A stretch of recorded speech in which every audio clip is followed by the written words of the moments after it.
Winter Fiend. November 22nd, 1942. Sunday. The landscape was a white vastness, a world without a horizon to separate the earth from the choking mist of the flat Russian steppe. Oberfreiter Dietrich Walling, officer in Hitler's vaunted Wehrmacht, surveyed the once proud siege engine of the 22nd Panzer Division. His whitewashed Panzerkampfwagen Ivy lay alone and half buried by snowdrifts. The OKW recruitment posters never showed the soldiers standing around tanks, watching them burn for the brief moments they pushed away the cold. The remnants of the Panzer Division ran out of petrol about 150 kilometers west of Volgograd, near the indention of the river Chir. The Russian counteroffensive in the Stalingrad campaign began 3 days ago when a thick mist strangled visibility from the air and biting cold scattered warmth to the four corners. Artillery flashed and thundered in a muffled fury, and engaging tanks collided with one another in a clumsy ballet of the blind. The air was thicker than milk, but the Russian 8th Cavalry still surrounded the beleaguered 22nd Division and picked away with their snipers the T-34 tanks. Dietrich's group finally smashed through the blockade yesterday and vanished into the steppes. Now broken and dying, they waited for the Russians. The artillery and tank thunder, however, drifted away with morning, leaving the landscape unearingly silent beneath a pissy soup of white. Cannoneer Holden, Dietrich's gunner and the only other survivor from his Panzer IV, stumbled out from the snow-burdened curtain of air. He looked fresh out of the Hitlerjugend, with only a tuft of unshaven fuzz on his chin and an oil-smeared face soiling his youthful Aryan looks. A thigh-length overcoat and brown sheepskin hung loosely from his bony shoulders. He was unraveling a tow line from a large spool. "What are you doing?" Dietrich asked, grizzled with facial growth and dirt that highlighted premature wrinkles. He wore a black field jacket and a sheepskin cap. Otherwise, he could have cut a handsome figure, civilization permitting. "I found this on the Taiga, about 200 meters northeast of here. I hooked the other tanks together, in case we needed to find each other in this squall. Lieutenant Habsman ordered me." "Habsman? Is that rat-faced bastard still alive?" Dietrich spat. "I'm surprised they didn't ship him out to Poland with the rest of the Jews." "Sir, he's not—" "I know what he says, you idiot," Dietrich raged. "But he's not Aryan either. He may have fooled the Reich Agency for genealogy, but you can see the Semite blood in him. It's in his sloped brow, his frizzy black hair, and his hooked nose. Didn't they teach you that in Hitlerjugend?" "Yes, sir, they did. But I can't disobey Habsman. He outranks us both. Also, he wants us to gather at his Taiga. He says if we share the warmth, we're less likely to freeze. You go if you want, but I won't make it easier for the Russians to find us. I'm staying here." Holden's expression betrayed all his concerns. Still, he said nothing, and tethered the tow line to the Panzer's forward cable hooks. "Continue with your report. What else did you see out there, aside from that mongrel Habsman?" "Well," Holden continued nervously, "I finished cataloging the condition of the tanks around us, but I don't have a paper to write on." Dietrich ignored his subordinate. It was likely that the Crown Nine had stuffed whatever papers he had in his pants to keep himself warm. 5 tanks scattered throughout the area. This was a war of unspoken truths. No petrol in any of them. Dietrich said nothing about the Balkan sheepskin cap Holden had lifted from a dead Romanian officer. And Holden said nothing about Dietrich's black field jacket decorated with an Außerfeld's chevrons. One Panzer III is carrying dead soldiers. This was a far cry from the proud German phalanx that swept through the Ukraine, freeing places like Izum and Sovotovo from communism. The villagers, winnowed by famine, heralded the Wehrmacht's arrival as a new crusade come to sweep the Antichrist Stalin from his throne of bones. They took the German black crosses to mean hope, and Dietrich took their hope to mean victory. That belief died at the altar of Stalingrad. Face torn off. "What? Repeat that!" Dietrich ordered when he realized he'd missed something important. "I found the Panzer III covered with dead Romanian soldiers. They blocked the hatches. I tried removing the soldiers to get in the tank, but they were frozen to the metal. I pulled too hard on one. I think I tore his face off." "You think? Well, Yes, I mean, he couldn't have looked that way before, sir. What was in the tank? I don't know. Frozen corpses covered the hatches and storage bins. So pull off the corpses. But won't I tear off their faces, sir? Have you ever skinned a rabbit? Yes, sir. This is no different. At least rabbits serve a purpose.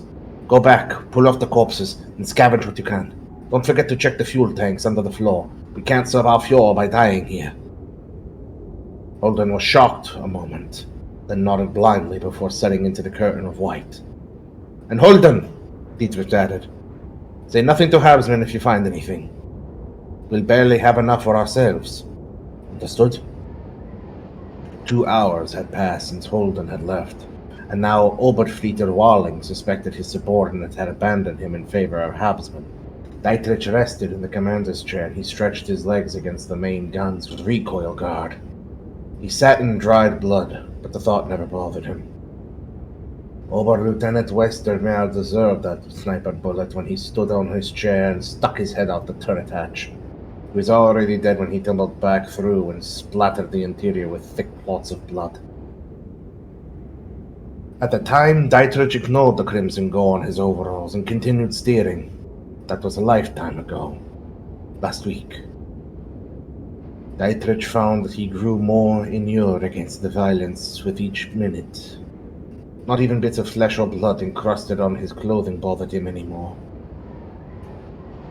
A bitter night chill had settled over the region, forcing Dietrich back into the black interior of his tank for shelter. Although the hatches, pistol ports, and Coppola's vision slots were all closed, the heat still escaped like water through a sieve. Dietrich marveled at how this blade of the Wehrmacht could resist Russian bullets and shells but couldn't keep out the Soviet Empire's greatest soldier, General Frost. Dietrich didn't want to freeze, but he'd long run out of canned heat and had nothing to burn with his lighter. If he wanted to survive, he'd have to leave the sanctuary of his panzer and search the nearby vehicles. Holden mentioned something about 5 other tanks. One of them probably had something worth scavenging, but he'd have to take care not to approach Habsburg's Tiger. Dietrich checked the clip on the sternway of a .44 machine pistol and was about to open the hatch when something darkened the turret's glass vision locks. Instinctively, Dietrich backed away into a low-ceiling forward compartment where he bumped into the driver's seat. It couldn't be Holden or any other soldier in the division, Dietrich thought. They all knew to wrap their wrenches or gun butts on the hatch before entering, lest they find their heads blown off by edgy panzer crews. Someone peered inside, but it was too dark to see anything.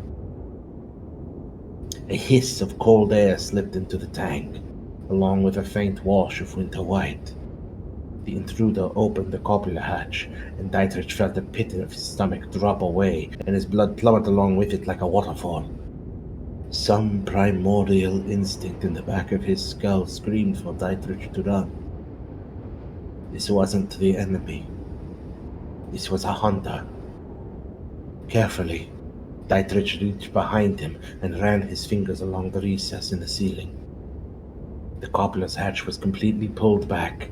Small eddies of fine frost drifted through the opening and settled over the reddish-brown interior.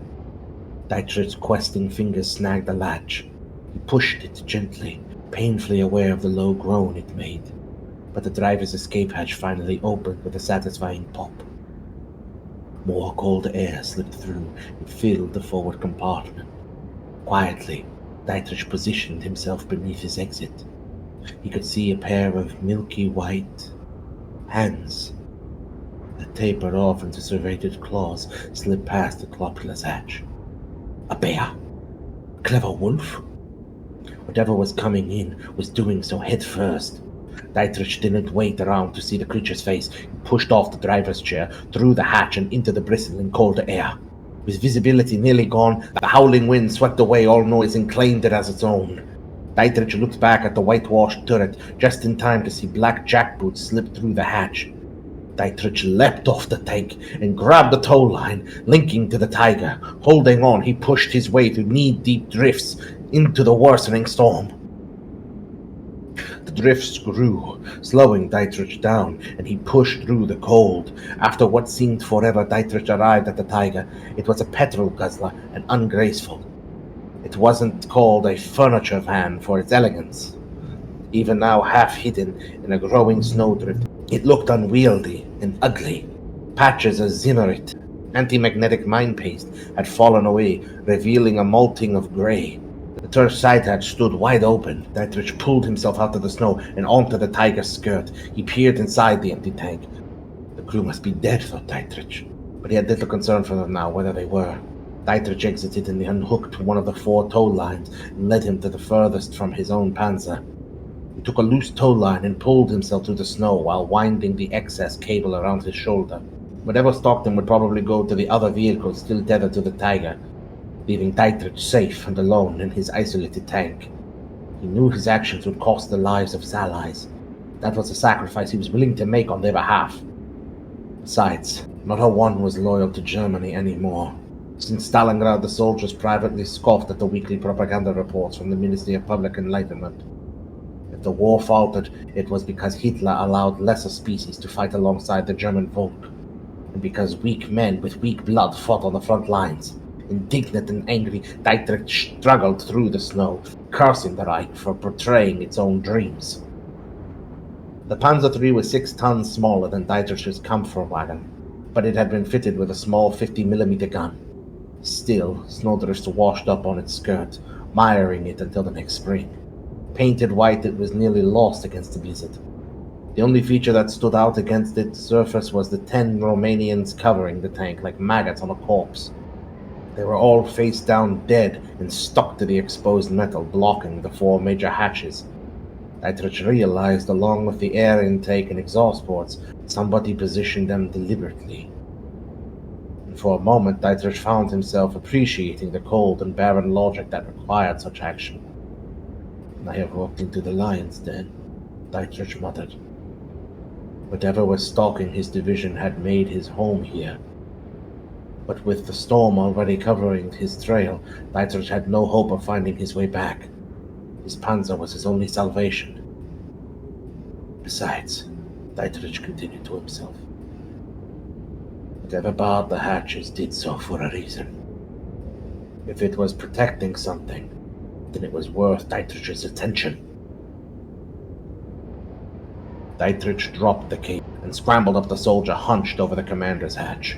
With a firm grip on his shoulders, Dietrich tried prying him off the tank. The corpse's face came off in stiff strips, leaving behind patches of flesh on the metal, but the body remained stuck. Something had mauled his face beyond recognition, ripping open his jacket and winter clothing as well. The soldier's exposed stomach and chest was likewise frozen to the metal, but not in a way that Dietrich expected. The soldier appeared anchored to the metal, with his exposed flesh hooked or melted into the hatch lining. Dietrich didn't care. They were only Romanian. Dietrich took out his knife and cut away at the flesh, separating the corpse from the hatch, just like skinning rabbits. After a few moments of cutting and sawing, he used the knife point to dig out the flesh in the lining before finally opening the copula's hatch. A wave of warm air and the smell of butcher shop viscera washed over him. The interior was humid, half frozen, and minutes away from frostbite. Dietrich dropped into the tank, slamming the hatch shut with a loud clang on his way down. Warmth enveloped him. A noxious mix of offal and innards filled the pitch-black interior, but that didn't bother Dietrich terribly. He'd spent his summers on a Kumrit sheep farm south of Berlin, and was inured to the smell of death. It was the low mewling and sobbing all around him that grated on his nerves. Dietrich fumbled for his lighter and lit it up. The shadows danced into flickers, darkening the nooks, crannies, and corners of the panzer's guts. That's when he found the other survivors. The interior of the tank was the Devil's Abattoir.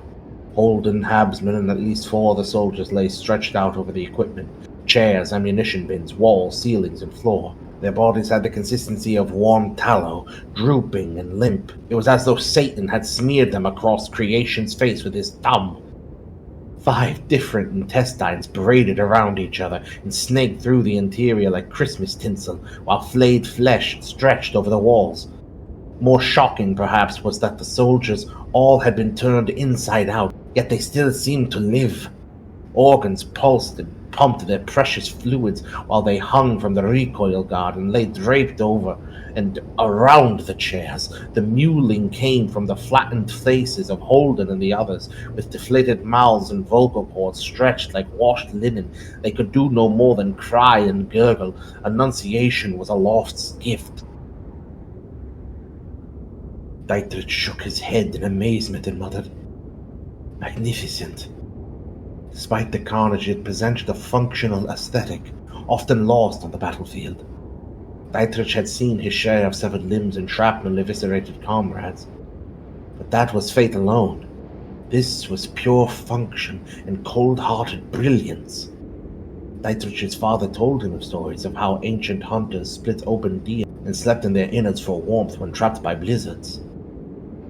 This was practicality taken to the extreme.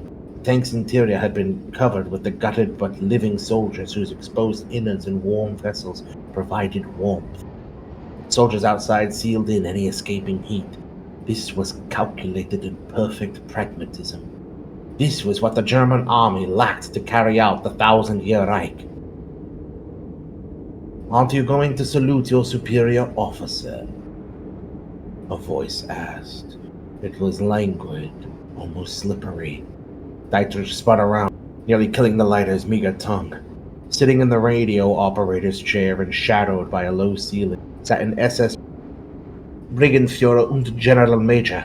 Darkness covered the man's face, but Dietrich could see the white undershirt beneath the black uniform, the wet field gray greatcoat with black collar, double lightning bolts, lapels, and the flared breeches and wet black jackboot. On his lap rested a field gray cap with a silver skull and crossbones pinned. "I would," Dietrich ventured. "I didn't think you were going to try and kill me. Or should I say tried? You're an eel, I'll give you that. Sneaking out of your panzer was wise, but I was impressed with the way you took the line to the tank. You were hoping I'd go after the others, weren't you?" "You saw me?" Dietrich asked doubtfully. "How? I left you behind." "Well, you didn't summon the storm, did you?" "And you did," Dietrich sneered. The General Major leaned forward, allowing the light to touch his face. He was stunning. It was nearly painful in his Aryan perfection. His hair was golden silk against alabaster skin, his nose and lips thin and imperial, his cheeks were cut of marble, and his Rhine-blue eyes carried the wolf's glare. His face was perfect and without deficiency. He embodied the idealized Nordic warrior Himmler so proudly espoused in his elite Schutzstaffel. His stare whittled Dietrich to the bone. It was an intrepid and cruel heart that cast that gaze. Suddenly Dietrich realized that there was nothing this creature couldn't do. "The new man is among us," Dietrich mumbled, quoting Hermann Rauschning, "Hitler speaks. I will tell you a secret. I have seen the vision of the new man, fearless and formidable.